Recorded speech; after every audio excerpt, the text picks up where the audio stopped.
अस्सलाम वालेकुम रहमतुल्लाहि व बरकातुहू। अम्मी और दादा की वफ़ात के बाद हमारे हुजूर सल्लल्लाहु अलैहि वसल्लम बहुत ज़्यादा परेशान रहते थे। दिल निगन रहता था, किसी से बात ना करते थे। दादा की वफ़ात के बाद हमारे हुजूर के चाचा अबू तालिब ने ही हमारे हुजूर को अपनी निगरानी में पाला। वो अपने लड़कों से ज़्यादा हमारे हुजूर का ख्याल रखते थे। एक बार मक्का में बारिश नहीं हो रही थी तो हज़रत अबू तालिब हमारे हुजूर सल्लल्लाहु अलैहि वसल्लम के पास लेकर काबा के पास पहुँचे और हुजूर सल्लल्लाहु अलैहि वसल्लम की कमर काबा से लगाकर अल्लाह से दुआ की तो अचानक आसमान पर बादल छाने लगे और फिर इतनी तेज़ बारिश हुई कि मक्का की गलियों में पानी बहने लगा। इसी तरह से हुजूर सल्लल्लाहु अलैहि वसल्लम को ये लोग संभाला करते थे। हज़रत अबू तालिब बहुत ज़्यादा गरीब थे, घर में खाने को नहीं था। इसीलिए हुजूर सल्लल्लाहु अलैहि वसल्लम बचपन में मक्का की गलियों में बकरियां चराया करते थे ताकि घर में रोटी का इंतज़ाम हो सके। रिवायत में आता है कि एक दिन हुजूर सल्लल्लाहु अलैहि वसल्लम बकरियां चरा कर वापस लौट रहे थे। अम्मी और दादा की वफ़ात का गम इतना ज़्यादा था कि चेहरे पर उसके आसार नज़र आते थे। हमारे हुजूर सल्लल्लाहु अलैहि वसल्लम परेशान बकरियों को हाँकते हुए घर की तरफ बढ़ रहे थे। पैरों में चप्पल भी नहीं थी, सिर्फ एक तहबंद बांध रखा था। तेज़ कड़ी धूप में गर्मी की वजह से चेहरा लाल पड़ गया था और इसी हालत में हमारे हुजूर बकरियों को लेकर घर पहुँचे। हुजूर हमारे बकरियों को अकेले होने का बहुत एहसास रहता था कि ना मेरी माँ है, ना बाप, ना कोई भाई बहन।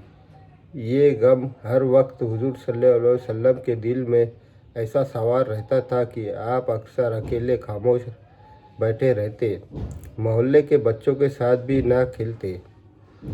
हज़रत अबू तालिब हमारे हुजूर का ये पूरा ख्याल रखते थे। जब भी खाना खाने बैठते तो हुजूर को अपने साथ बिठाते थे। जब हमारे हुजूर की उम्र 12 वर्ष की हुई तो एक दिन अबू तालिब में शाम शहर की तरफ तिजारत के लिए जाना चाहता तो हमारे हुजूर को बुलाकर कहा कि ऐ मेरे बेटे, मैं कुछ महीनों के लिए शाम शहर कारोबार के लिए जाना चाहता हूँ, इसलिए तुम अपना ख्याल रखना। हुजूर फरमाने लगे कि ऐ मेरे चाचा, आपको तो पता है कि ना कि मैं यहाँ मक्का में मेरा आपके अलावा कोई नहीं है, मैं अकेला हूँ, आपके बगैर कैसा रहूँगा, इसलिए आप मुझे भी अपने साथ ले चलिए। भतीजे की इस जिद पर शौक देखकर हज़रत अबू तालिब ने कहा कि ठीक है बेटा, चलो, तुम भी तैयार हो जाओ। शाम के शहर की तरफ चल दिए। इस काफ़िले में 100 से ज़्यादा आदमी थे।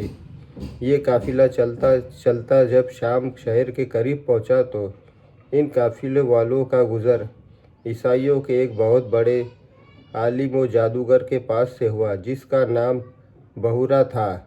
उस बहुरा जादूगर ने शाम की तरफ जाने वाले रास्ते में ही एक तरफ अपना छोटा सा घर बना रखा था और इसी में कुछ आदमियों के साथ रहता था, क्योंकि उसने पढ़ रखा था कि एक दिन इसी रास्ते से इस दुनिया का आखिरी नबी गुजरेगा। उसी नबी के इंतज़ार में बहुरा जादूगर ने उस रास्ते पर अपना घर बनवाया था।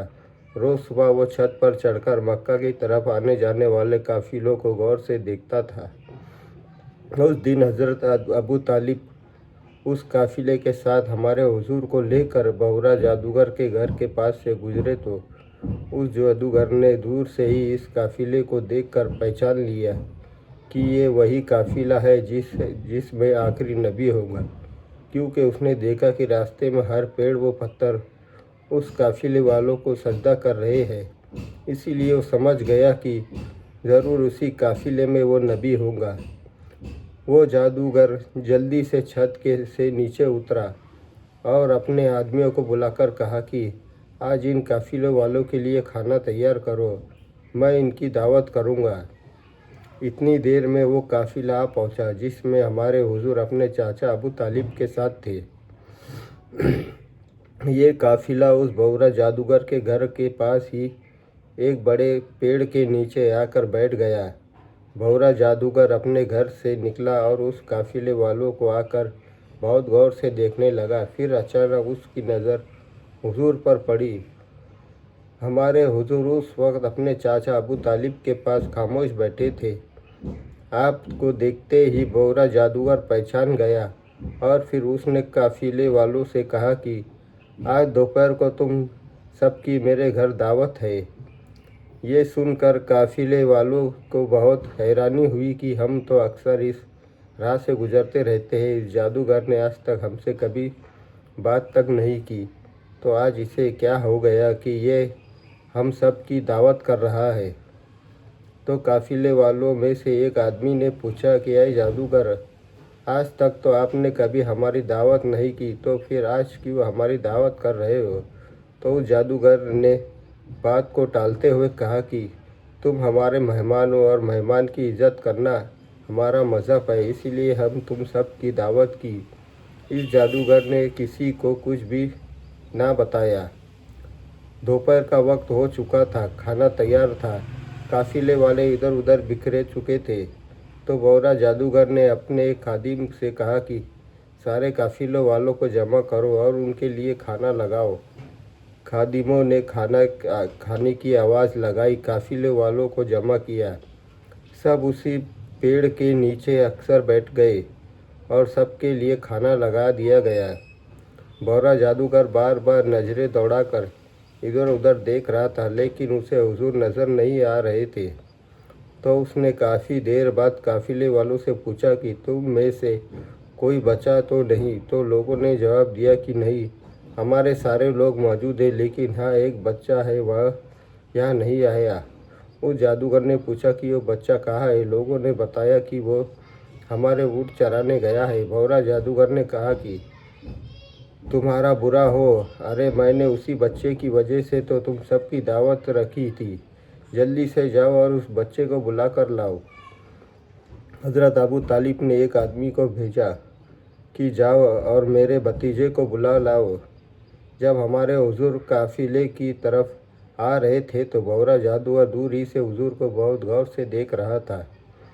उसने देखा कि एक बादल है जिसने हमारे हुजूर से फरमाया कि उस पर साया कर रखा है, जिसकी वजह से हमारे हुजूर को बिल्कुल भी धूप नहीं लग रही है और हर तरफ से तेज़ धूप फैली हुई है। हमारे हुजूर चलते हुए उस पेड़ के पास पहुँचे तो देखा कि पेड़ के साए में कहीं भी जगह नहीं बची थी। सारे काफिले वाले पेड़ के साए में बैठे थे। जब हुजूर को साए में कहीं भी जगह ना मिली तो हमारे हुजूर धूप ही में बैठ गए। जैसे ही हमारे हुजूर धूप में बैठे कि तभी अचानक पेड़ की कुछ टहनियाँ खुद ब खुद मुड़ने लगी और उनका साया धीरे धीरे हुजूर की तरफ बढ़ने लगा। ये सब देखकर भौरा जादूगर बहुत हैरान हुआ और पूछने लगा कि इस बच्चे का मालिक कौन है। हज़रत अबू तालिब ने कहा कि मैं हूँ। भौरा जादूगर ने पूछा कि तुम उसके कौन हो। हुजूर ने हज़रत अबू तालिब ने फरमाया कि मैं उसका बाप हूँ। जादूगर ने कहा तुम झूठ बोल रहे हो, मेरा इल्म कहता है कि इस बच्चे का बाप मर चुका है।